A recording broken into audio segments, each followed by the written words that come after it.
What's your name? Kennedy. Right. And where were you born? Marietta, Georgia. What does your family look like? It's me, dad, and baby. 7-month-old baby.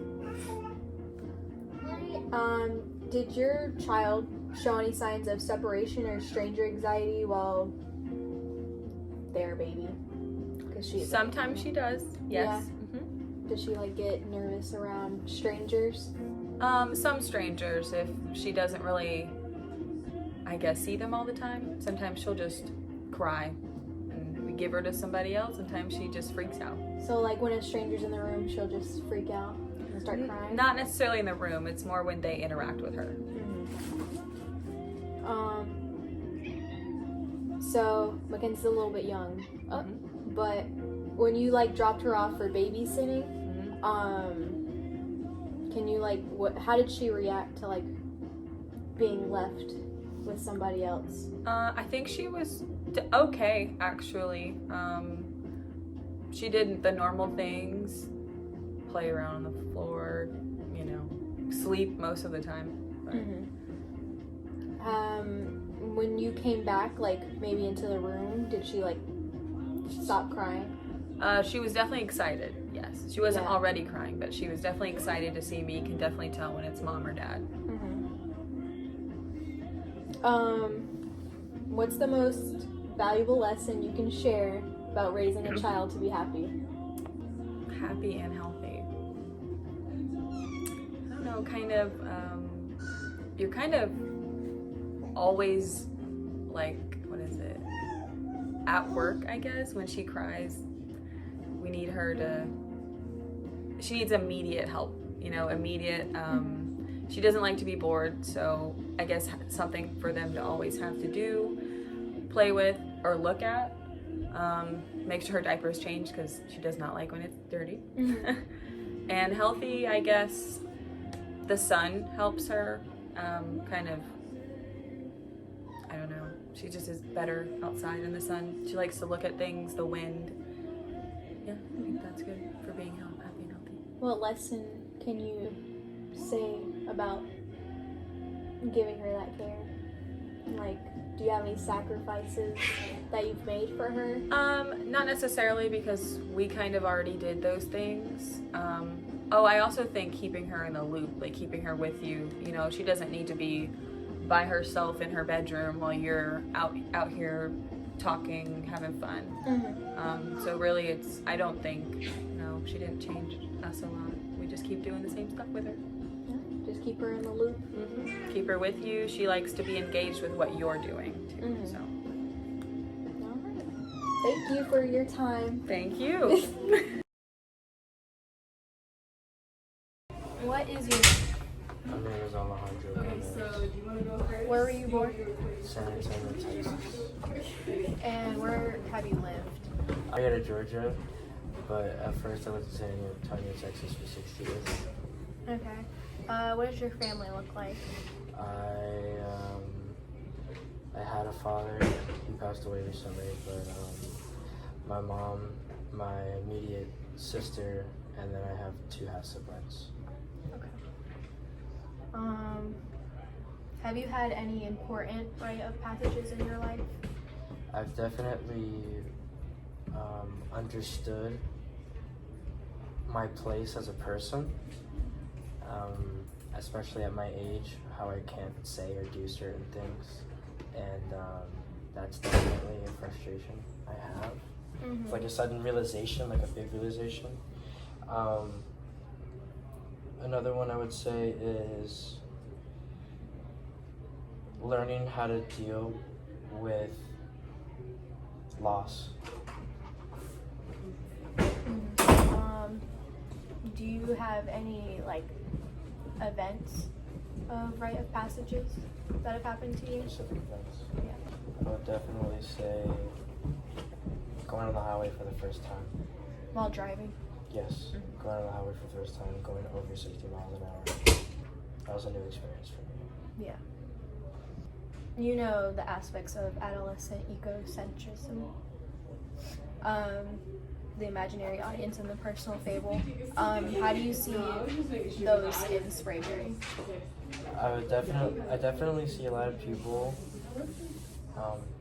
worried about themselves. It's definitely selfish more than selfless. But that would also attribute that to our age specifically, because yeah, we are adolescent, and at this age, egocentrism is based on like I am me. Everything in my life is important to me. These things are important to me. My friends, my relationships, my immediate family, stuff like that. Personal fable. I see a lot of people not only acting like the world revolves around them, but also painting their own, I guess, picture along what they do, like impacting others, but not necessarily in a positive way. Maybe inconveniencing them. Yeah. Do you have any examples that you can say that happen in school? There's definitely a lack of respect for educators. At times, like they're not doing a service for us, like they're not helping us. I would also say the way people treat their friends. A lot of times people will say they'll be one place and at other times they won't be. Do you think it applies to you? Do you think you have your own personal fable? Yeah, I definitely forget about how other people feel a lot of times, and other people my age. With the imaginary audience, are you ever like in class and do something that you think people are just staring at you about? In most of my life, I've done things like that. Maybe on purpose, maybe unintentionally, but I've definitely attracted a lot of attention. And now to the storm and stress idea of adolescence. Teens tend to have a conflict with parents, mood disruptions, and perform risky behavior. Is this something like you have gone through? I fought with my mom ever since I moved here. I would definitely attribute my risky behavior to my, again, impulse and lack of thought beforehand, and that comes from being my age. Yeah. Why do you think this happens at your age?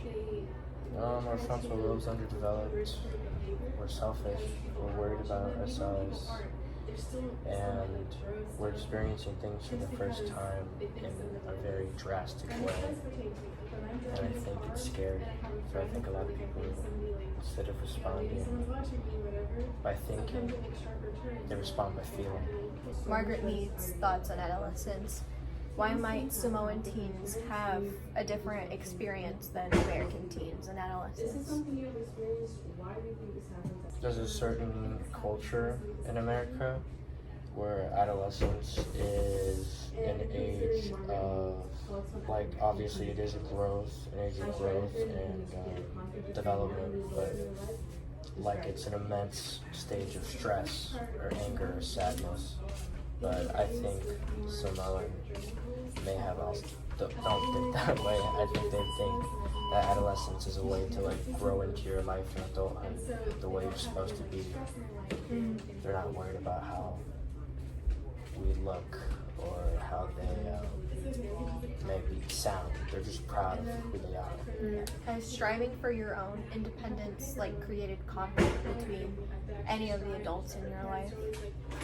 Yeah, my mom has had a really hard time with me trying to be more independent and on my own, and I definitely think that's because I'm the youngest child she has. Have you wanted more independence and your mom has gotten mad at you for it, or a parent? At times I feel like my mom has been more on my case than letting me be or do what I want to do. More like breathing down my neck sometimes. Okay. What's your name? Mr. Grant. Okay. And where were you born? I was born in Atlanta, Georgia. Mm-hmm. And where have you lived? I've lived in Georgia, North Carolina, and that's it. Okay. And what does your family look like? Like your parents, how many siblings do you have? Oh boy, that's a little convoluted. I have one full sister who's older, 2 years older. I have a half brother because my parents got remarried. So my dad had a son with his second wife. Okay. And when as you've gotten older, have you noticed a decrease in your muscle strength or reaction time? Not really. I don't know if that's changing because I did play some softball a couple of years ago, and my reaction time was still pretty good. I was playing well. Yeah. So it wasn't like I noticed that I was struggling. I will say for muscle strength, though, the one difference is that my recovery time from exercising is a little bit longer. So if I was playing hard for an entire night, I might be sore the next day, whereas when I was younger, not so much. So as you've gotten older, you get sore longer Yep. than Yep. So do you know anybody who's experienced dementia or Alzheimer's? That's funny you mentioned that because my wife's sister, older sister, has early onset Alzheimer's. She has basically had her brain has deteriorated or declined to a point that she doesn't know who she is or other people. Can you describe how their thought process is different from other adults at her age? Oh, what dementia's like? Yeah, how she thinks compared to somebody the same age as her. So the thing that was interesting with her is she started to notice when it started to change from other people her age, and she knew something was up. She started having more and more trouble with simple memory. So she couldn't even, she would not even know the date. She would be like us, but realize, she doesn't remember what today is or the date of today. Yeah. She couldn't remember a phone number that should have been a simple phone number. So a lot of things that were number oriented or some kind of concrete, memory that you should know left her. And I don't know if I guess that's still a long-term memory. But it was kind of like a mechanical thing, not like she forgot who her husband was or, memories with family, but she couldn't remember things that she should have remembered that were concrete and simple, like a phone number. Yeah. But then it got worse and worse and worse, and her speech started to decline. She couldn't really communicate as well. She had to use simple sentences and then just a word or two to try to talk to you. Yeah. And she was starting to struggle with certain memories, although in the decline, she did have a lot of long-term memories still, even when she had deteriorated quite a bit. Like she couldn't speak, but my wife would talk about long-term memories and she would recognize a long-term memory. Eventually that all went away. Now I don't think she knows who anyone is. Yeah. At all. So fluid intelligence, new ideas, facts, and reasoning that come to you, it declines with age. We were told that in class. But with the crystallized intelligence, previous knowledge and skills remain relatively the same. Have you experienced that in your life? Facts, losing facts, like fluid that sounds like losing a phone number, right? Yeah. A little bit. I will say that's true. In fact, I'm more inclined to do what a lot of old people do now, which is just this week twice, I caught myself looking at someone and someone else is talking to me and I say this person's name instead of their name. So that's never happened to me before. So in this case, I'm looking at you, but I'm, maybe Miss Wright out here in the hallway is trying to talk to me, and I'm looking at you and I call you Miss Wright. Yeah. Okay.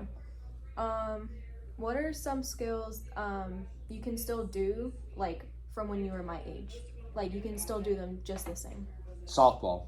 Softball? I can still play about the same level. Yeah, so like, Yeah, so running, catching a ball. So I haven't lost hand-eye coordination. It's just recovery time is worse, so the muscle strength, Yeah. you said.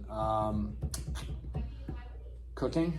mm-hmm. You know, I cook better now than I actually did before, so it's like my skill set, Experience. the experience, yeah, I don't know, it's still refined. That's a tough one because it's so broad. Yeah. Still do as well. So you can still run as good as you Yeah, could as when I'm you were still my age. okay on that Yeah. part. Yeah. Okay. So now for the death and grief part. Sorry. Death and grief, part of the human experience. Nobody can avoid it. I know it's something that I'll like encounter when I'm older. Like everybody's gonna have to experience it, even if like, you know, anything. What is your perspective on like grief? Like Grieving. yeah. That's really deep. Mm-hmm. Because I lost my grandmother when I was young, and I was 16, and she died, and she was one of the best people I've ever known in my life. But weirdly, I didn't grieve horribly because we had a complete relationship, Yeah. so I had no regrets. Although I will say my dad died, and he was really probably my best friend, Mm-hmm. and that did hit me hard.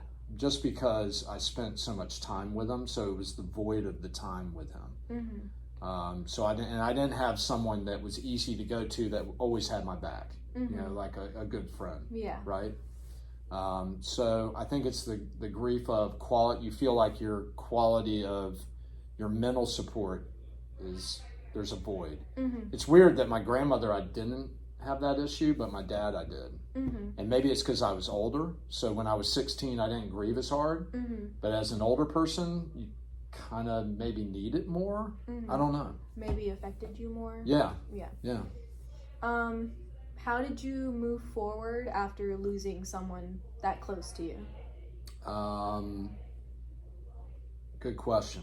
I made sure that I honored him the best I could, so I'd have no regrets, kind of like I did with my grandmother. Mm-hmm. And once I knew I had no regrets, it's more just, like I did what I needed to do for him. Yeah.